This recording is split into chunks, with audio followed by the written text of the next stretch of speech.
ایک دفعہ کا ذکر ہے کہ حضرت علی کرم اللہ تعالی وجہ الکریم کی زندگی کا آخری سال تھا۔ ایک دن آپ رضی اللہ تعالی عنہ نماز ادا کرنے کے بعد ممبر پر بیٹھ گئے۔ آپ رضی اللہ تعالی عنہ نے خطبہ پڑھایا اور لوگوں کو واضح نصیحت کرنے لگے۔ اس کے بعد ارشاد فرمایا، اے لوگوں، دوسرے لوگوں کی طرح مجھے بھی عنقریب اس دنیا سے رخصت ہونا ہے۔ تم مجھ سے وہ باتیں پوچھ لو جو تم نہیں جانتے تاکہ تمہاری معلومات میں اضافہ ہو جائے۔ مجلس میں چند لمحے خاموشی رہی۔ اس کے بعد ایک کوفی شخص کھڑا ہوا اور کہنے لگا، اے علی، اب جب کہ تم ہر چیز جانتے ہو، مجھے بتاؤ کہ میری داڑھی میں کتنے بال ہیں۔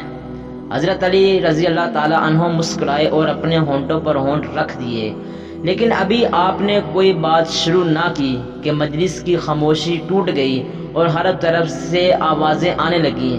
سب نے اپنی گردنیں بلند کی اور سوال کرنے والے کو دیکھنے لگے اور انتظار کرنے لگے کہ آپ رضی اللہ تعالی عنہ اس سوال کا کیا جواب دیتے ہیں۔ حاضرین میں کچھ دشمن بھی موجود تھے، اس لیے کہنے لگے، علی کوئی جواب نہ دے سکیں گے۔ ہر شخص کی داڑھی کے بالوں کی تعداد الگ الگ ہوتی ہے، اس لیے حضرت علی کرم اللہ تعالی وجہ الکریم کیسے معلوم ہے کہ اس کے بالوں کی تعداد کتنی ہے؟ اس طرح حضرت علی کرم اللہ تعالی وجہ الکریم کے نادان دوست کہنے لگے کہ حضرت علی اس کی داڑھی کے بالوں کی تعداد بتائیں گے۔ دانا دوست کہنے لگے، جو کچھ بھی ہے حضرت علی کرم اللہ تعالی وجہ الکریم کا جواب درست اور مناسب ہوگا۔ جس شخص نے سوال کیا تھا اور سوچ رہا تھا کہ معلوم نہیں علی کو میرے سوال کا جواب معلوم ہے یا نہیں، اگر اس نے کہہ دیا کہ 3000 تو کیسے معلوم ہوگا کہ یہ جواب درست ہے یا نہیں؟ اس طرح مجبوراً علی کا جواب قبول کرنا ہوگا، لیکن اس کی دلیل بھی دریافت کروں گا۔ اگر علی نے مزاح کرتے ہوئے جواب دیا کہ تمہاری داڑھی کے بالوں کی تعداد تمہارے سر کے بالوں سے نصف ہے، تو اس وقت پوچھوں گا کہ میرے سر کے بالوں کی تعداد کتنی ہے۔ چند لمحوں کے بعد حضرت علی کرم اللہ تعالی وجہ الکریم نے حاضرین سے پوچھا کہ اس سوال کا درست جواب کون جانتا ہے؟ حاضرین میں سے کوئی جواب دینے کے لیے تیار نہ ہوا اور مجلس میں چند لمحے خاموشی رہی۔ اس کے بعد پھر سرگوشیاں شروع ہو گئیں۔ دشمنوں نے دوستوں سے کہا، تم نے دیکھ لیا، علی کے پاس کوئی جواب نہیں ہے۔ نادان دوست کہنے لگے، کیوں نہیں، علی کو سب کی داڑھی اور سر کے بالوں کی تعداد معلوم ہے۔ ابھی صبر کرو تاکہ سب کچھ معلوم ہو جائے۔ دانا دوست کہہ رہے تھے کہ جلدی نہ کرو، علی چاہتا ہے کہ ہمیں بھی سوچنے کا وقت دے تاکہ تمہارے جواب کی طرف متوجہ ہو۔ کسی نے جواب نہ دیا۔ حضرت علی کرم اللہ تعالی وجہ الکریم کی خدمت میں ایک آزاد کردہ غلام قمبر نامی رہتا تھا۔ حضرت علی کرم اللہ تعالی وجہ الکریم کے مکتب کا ترتیب یافتہ آپ کا خدمتگار اور جانسار تھا۔ سب لوگ اس کو پہچانتے تھے۔ جب بھی علی کرم اللہ تعالی وجہ الکریم مسجد سے نکلتے تو قمبر آپ کے ہمراہ رہتا۔ اس موقع پر بھی قمبر دروازے پر نہایت خاموشی سے کھڑا تھا اور ساری گفتگو سن رہا تھا۔ جب مجلس سے کوئی جواب دینے کے لیے نہ اٹھا تو حضرت علی کرم اللہ تعالی وجہ الکریم نے قمبر کو آواز دی اور کہا، آؤ اور اس شخص کو جواب دو۔ لوگ اس طرح باتیں کر رہے تھے کہ دشمن کہہ رہے تھے کہ علی کے پاس کوئی جواب نہیں ہے اور پہلوتی سے کام لے رہا ہے۔ ابھی تھوڑی دیر میں قمبر اپنی تلوار کی زبان سے اس شخص کو دندان شکن جواب دے گا۔ نادان دوست کہنے لگے، علی چاہتا ہے کہ اس شخص کو سمجھائے کہ قمبر بھی تمہاری داڑھی کے بالوں کی تعداد کو جانتا ہے، اس لیے میرے لیے اس کا جواب دینا ضروری نہیں۔ دوست کہہ رہے تھے، اس شخص کا جواب اتنا اہم نہیں ہے کہ خود علی رضی اللہ تعالی عنہ اس کا جواب دیں، حالانکہ قمبر بھی اسے جانتا ہے۔ اس طرح ہر شخص کچھ نہ کچھ کہہ رہا تھا۔ قمبر نے سوال کرنے والے سے کہا، اے مرد، اگر تو لوگوں کا بدخواص نہیں ہے اور سچے ہو تو اس بات کی تصدیق کرو کہ اس سوال سے تمہارا کیا مقصد ہے۔ ایسا معلوم ہوتا ہے تمہارا مقصد اپنے علم میں اضافہ نہیں ہے، بلکہ تجھے تمہاری غفلت اور بدبختی نے اس بات پر آمادہ کیا ہے کہ مسلمانوں کے پیشوا سے عجیب و غریب سوالات پوچھو، یا پھر چاہتے ہو کہ اپنے آپ کو نازک مزاج اور زیرک ثابت کرو اور حیرت انگیز سوالات سے جاہلوں کی توجہ اپنی طرف دلانا چاہتے ہو۔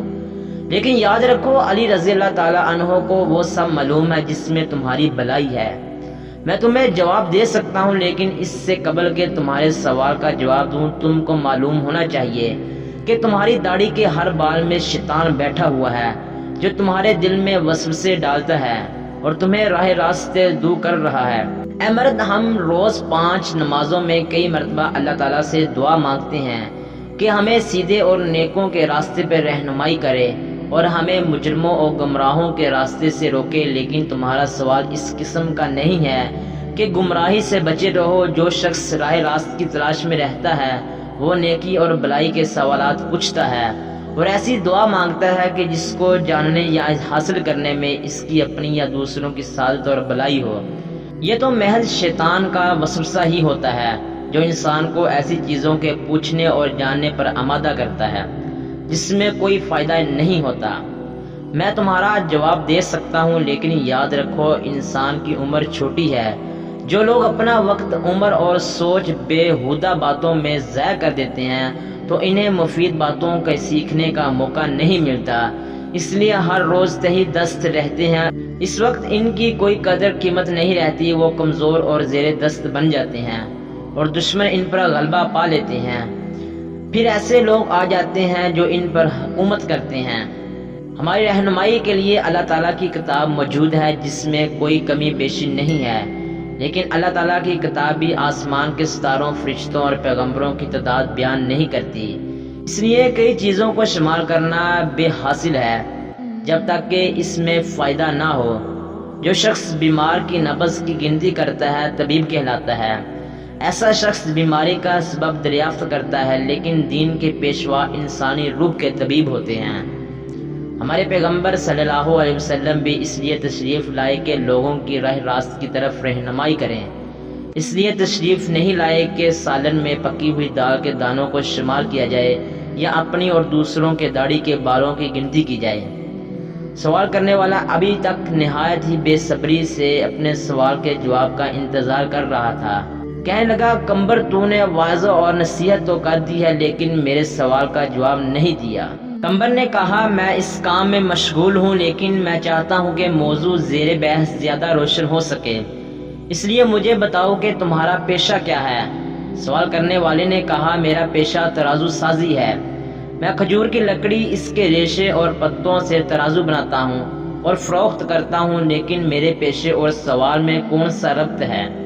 کمبر نے کہا، اس میں ربط یہ ہے کہ اگر ایک ترازو ساز 1 سال خرچ کرے اور کوشش کرے کہ عمدہ اور بہتر ترازو بنائے تو یقیناً ایسے ترازو کی پائیداری اور فائدہ زیادہ ہوگا، لیکن اگر وہ 2 دن صرف کرے اور خود ہی اندازہ کرتا رہے کہ چند ماش اور چنا کے دانے ہم وزن ہیں تو اس کا مطلب یہ ہوگا کہ اس نے اپنا وقت ضائع کیا ہے۔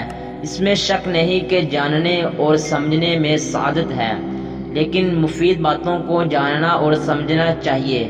ہاں، اگر تم سمجھتے ہو کہ تمہاری داڑھی کے بالوں کی گنتی تمہارے لیے سود مند ہو سکتی ہے تو میں تم کو اس کا جواب بھی دے سکتا ہوں اور تمہیں مطمئن کر سکتا ہوں۔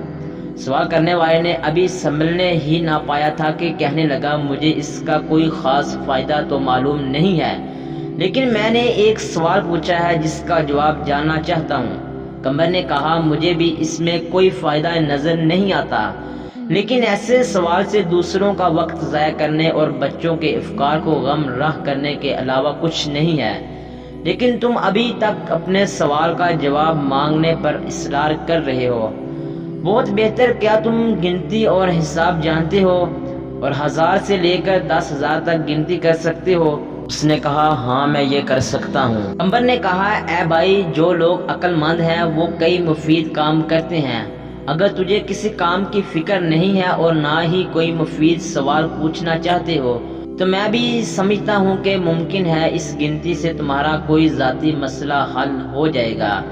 بہرحال یہ کام نہایت آسان ہے۔ تمہاری داڑھی کافی لمبی ہے، اسے کینچی سے کاٹ دو اور اپنے سامنے رکھ لو اور بیٹھ کر نہایت آرام سے گنتی کر لو کہ کتنے بال ہیں۔ اگر اب بھی راضی نہیں تو مجھے بتاؤ۔ مسجد میں بیٹھے ہوئے لوگ بہت خوش ہوئے، کئی چہروں پر مسکراہٹ چھا گئی اور گنگناہٹ شروع ہو گئی۔ دوست اور دشمن ایک دوسرے کو دیکھنے لگے۔ دشمنوں نے کہا، ہم بھی اس موضوع سے غافل تھے، کمبر درست کہتا ہے۔